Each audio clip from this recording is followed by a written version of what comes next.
Good morning and welcome to Anam Cara. We're so happy that you could join us for another one of our video casts. And my name is Mack, and with me today is Asa and Denise. And we're here to talk to you about the next gathering we will have in May called Spiritual Gifts. But before we talk about that, I just want to say a little bit about Anam Cara. We are a collective of kindred spirits. We gather monthly to share with each other our journey of spirit. We have a great lineup this year, and so far it's been a lot of fun. We started with laughter, which is a great way to start a year. We've talked about forgiveness and letting go. We've done a labyrinth walk for the spring equinox. And last week we had Linda Ferguson, a shaman from Charlottesville, come and talk to us about abundance consciousness. And I don't know about the both of you, but that has changed my life. And all week I've been reading Linda's book. I've been watching videos on YouTube about the law of attraction. And wow, very, very powerful. And very timely too, I think. We all could use a lesson on how to attract into our lives what we really want. And Linda did a great job. So today we're going to talk about spiritual gifts. And with Anam Cara, it doesn't matter who you are. It doesn't matter your sexual orientation, your gender identity, your religious affiliation. It doesn't matter your age, your race. It's open to everyone. Because we're all spirits having this human experience on earth, and we all have something to share with each other. So you're welcome. You're welcome to join us on YouTube. You're welcome to look up the email address at the bottom of your screen and come send us a message, and we will connect you to our newsletter and invite you to our gatherings. You're also welcome to come share with us your journey, and we'd love to hear from you. So with that, we're going to start talking about spiritual gifts.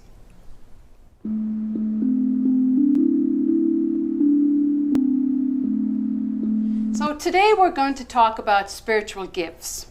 And this is a really exciting topic. And we have Denise joining us from Charlottesville. And when Denise and I met during the pandemic, and we were hiking, and Denise would just talk about her spiritual gifts, and it's fascinating. And when we were planning this year, our topic is 2023, Step Into Me, and that's exactly what Denise is doing. She's stepping into who she is and owning her spiritual gifts. So, you gave us a printout of some of the stuff that you want to talk to us about when we gather in May. And one of the things you say is that you talk about awakening. Can you tell me a little bit about what that means to you? Awakening to me is when you're given the choice whether to receive the gifts or not. It's always a choice.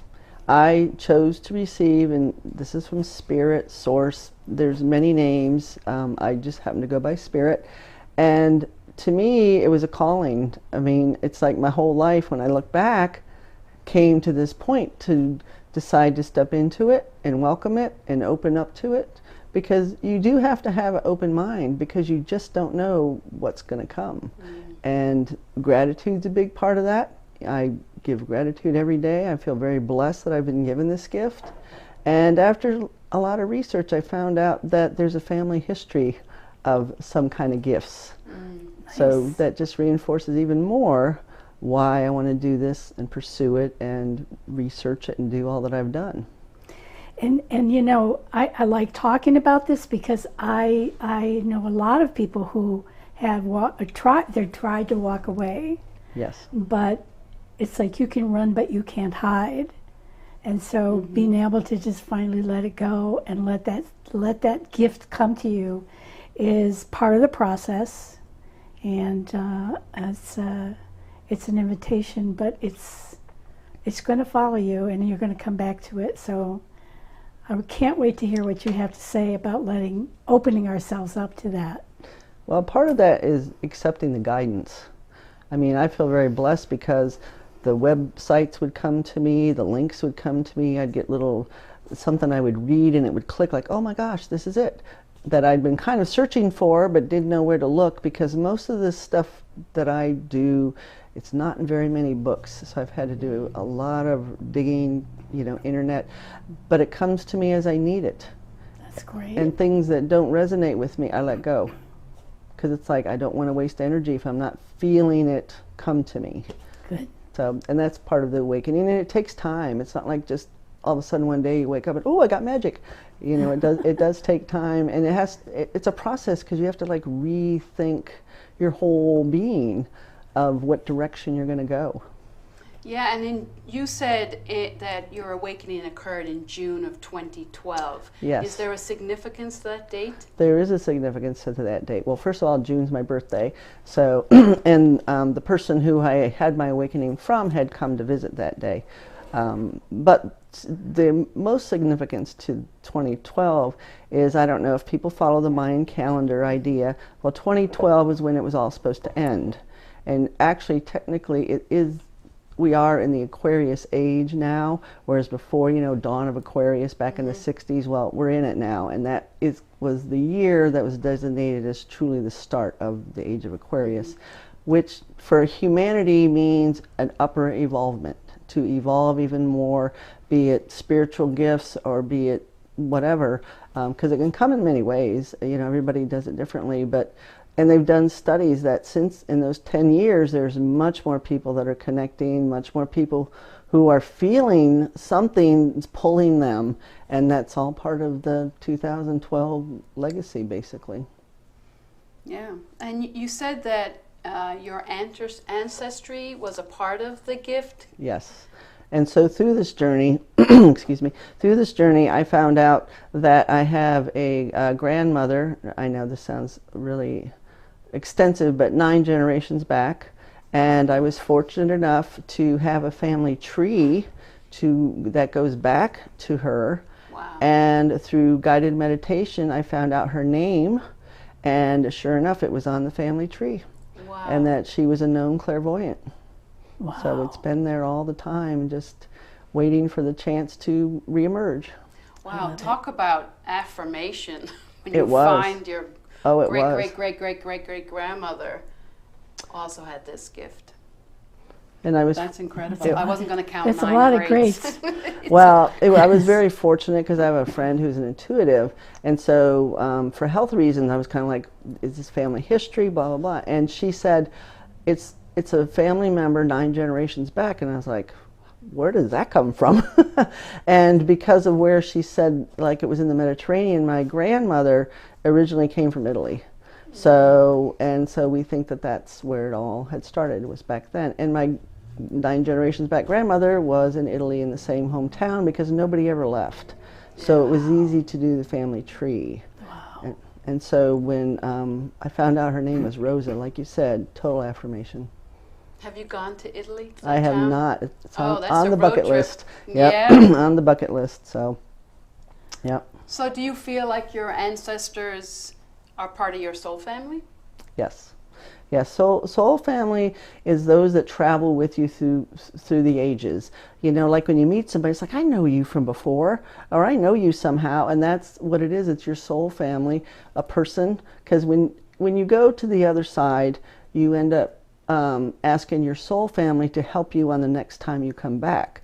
Can you be my mother? And each lifetime, which reincarnation, yet another subject, each lifetime they could be your mother one time, they could be your brother the next time, they could be the Protagonist. Thank you, that word. And so when you feel that familiarity with somebody, which I know over and over, but that doesn't mean they're going to be in your life the whole time. They can come, they can go. They can also be your guardian angels, can be part of your soul family. A lot of things that you feel like somebody's there with you, it's part of your soul family, and you all work together for the same goal. So not necessarily a blood relative. Correct, right. Not necessarily. So, you speak of ancestors, and, I know a lot of people had done past life, what's it called, regression? Past life regression. Have you ever done that? I've done a couple of things. In one, I was both I was a spiritual leader, and both I was a man. I was an old Indian sitting on a log laughing at the silliness of young people and how they get all upset about things that don't matter. It was quite an experience. That was my first one. And I went to a seminar, Past Lives, and they tell you to imagine we're around the world and look at your feet. And I looked down, I had bare feet, and they were black. And there was a fight going on in the village or the area that I was living in. And my father was the spiritual leader, and he died in that fight, and and then they forwarded us to our death. And I died old, surrounded by my family, in a tent with a fire and a daughter cooking for me. Oh, that's And nice. not having any and a grandson at my knee, not having any children. It was really quite a blessing to think that I do have children on the other side. Mm-hmm. And have you done past life regression? Has that helped you with your gift? It has, and actually, for whatever reason, before I actually had one officially done, I had dropped in on several other past lives through the years, and it was very enlightening because it helped me figure out why I call her the warrior in me. I had been a Lakota Indian in a past life, and part of that vision that I got was me sitting on a horse, but I was a female warrior, which was a little bit unusual. So that's why, I have that. And I don't mean warrior as in hurting somebody or killing somebody, but integrity and, justice and making sure that the right things are done right. Advocating. That kind of warrior, helping others. That to me, that is why I'm here, is to help others. That's the purpose. It took me a long time to figure it out, even though I had 40 years in medicine. And it's like, that's exactly what it is, to give back and to uplift people, lift people up, help each other. So I feel so blessed. How can I not want to help somebody? Yeah. So. That's true. I did a past life regression once with someone, and I was a woman in all of them, and I was an accountant or somehow involved in finances, and I lived all over the world. So it was very interesting. I felt like I was on one of those high speed, like here and then there, and you're zip, zip, zip, zip. It was very mind-boggling. But even to this day, I tend to land jobs that involve money and whether you want to or not. Yeah, well, I do know one of my past lives, I was a doctor in the Civil War. And so that's, I think, what brought me to medicine again, because I knew specifically I wanted to do surgery. That's what I wanted to do. And the past life, I was a man, a doctor, and he was a surgeon.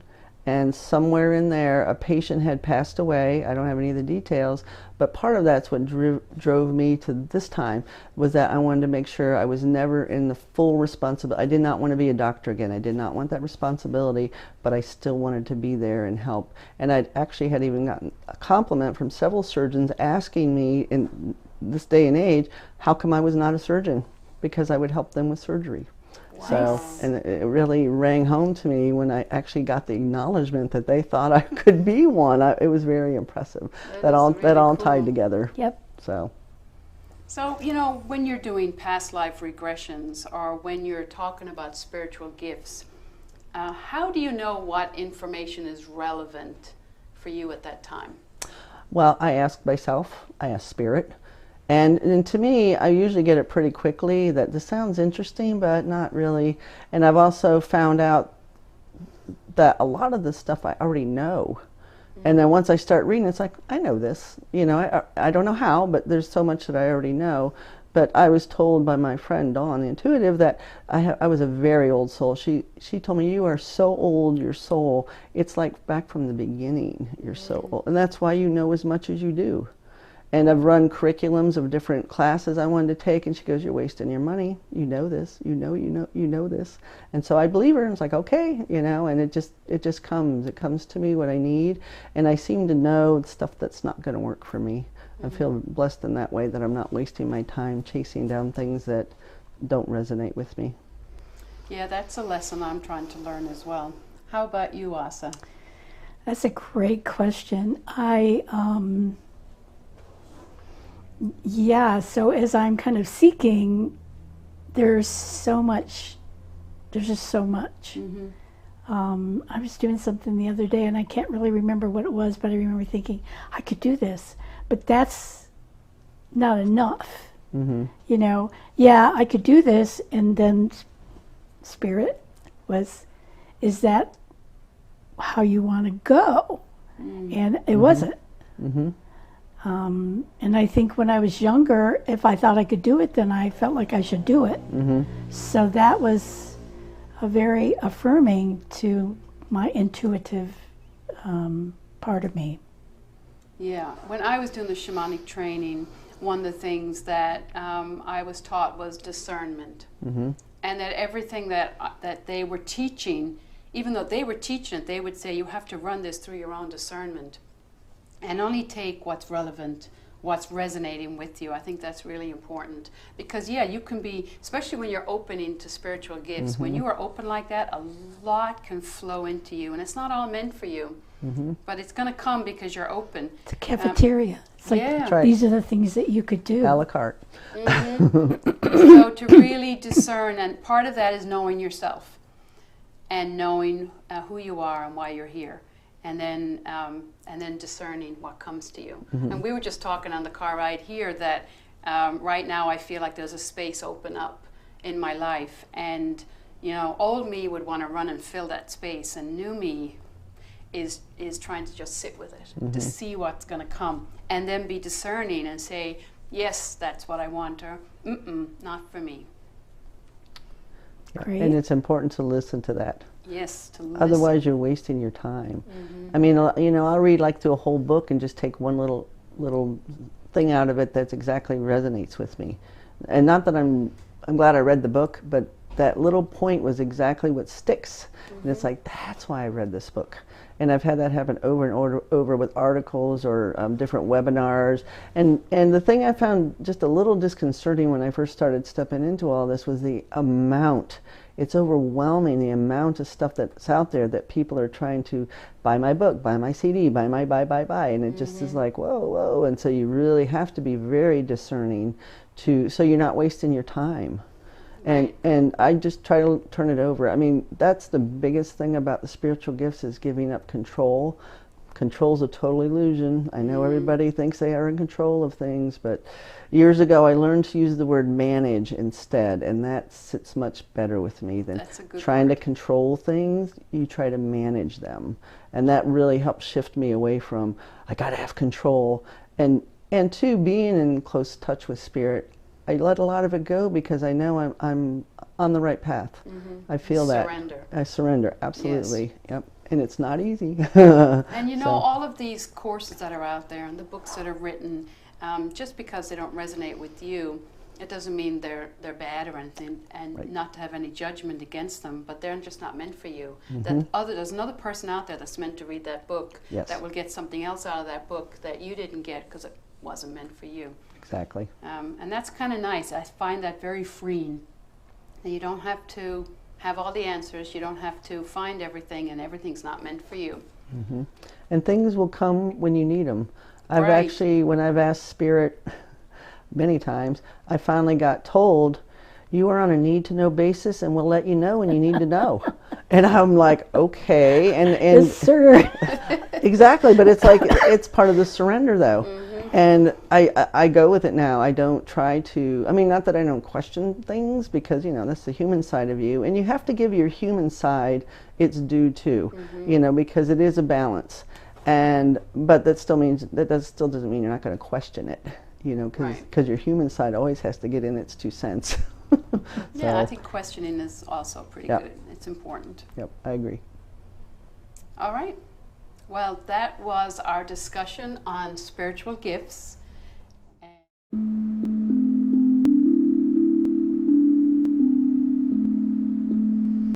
We will be gathering at the farmhouse in Goochland on May 20th. It's a Saturday from 11 a.m. until 1 p.m. and we will be talking about spiritual gifts. And Denise will come and share all of her experiences, and there'll be a lot of interaction, and we can share our own stories.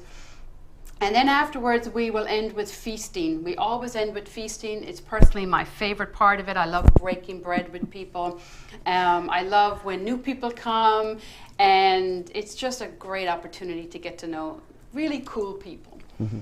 So to find out the address of the farmhouse, if you could just send an email to the email address on your screen, and we will subscribe you to our newsletter. And in the newsletter will be all the details of what you would need to do to come to the gathering. If there's anything you want us to bring, you'll just let us know. We'll put it in the newsletter. Otherwise, just bring yourself. Bring an open mind, wouldn't you say? Absolutely. And What else? Bring some friends, Bring There you some go. friends. some We good food love to friends. eat. Are we eating at 1 o'clock? We'll eat at 1 o'clock. Yes. So it'll be really till 2 or so. Yeah, we'll go till like, so we have a timeline, but sometimes in the moment things might go a little over or a little under. It just depends on who's there and how the conversation goes.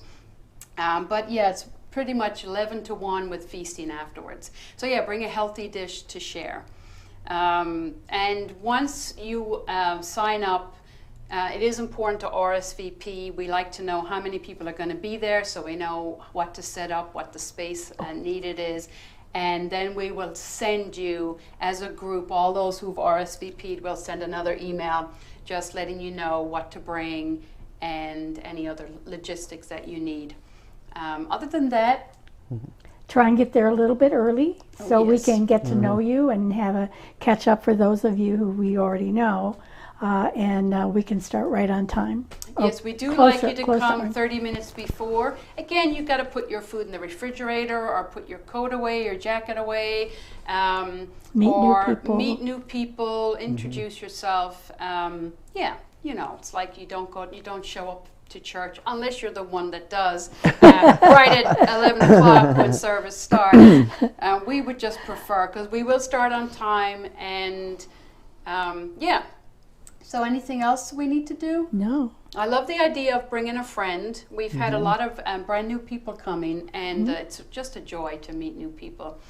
And yeah, and so just email us, let us know that you'd like to come, you'd like to be on the newsletter, and you're very, very welcome. And Denise, I'm very looking forward to this.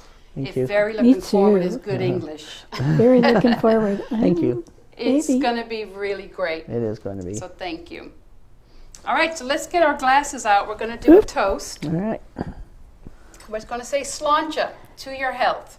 So you got- And one more. Reach across. There you go. Hey, Hey. Sláinte. sláinte.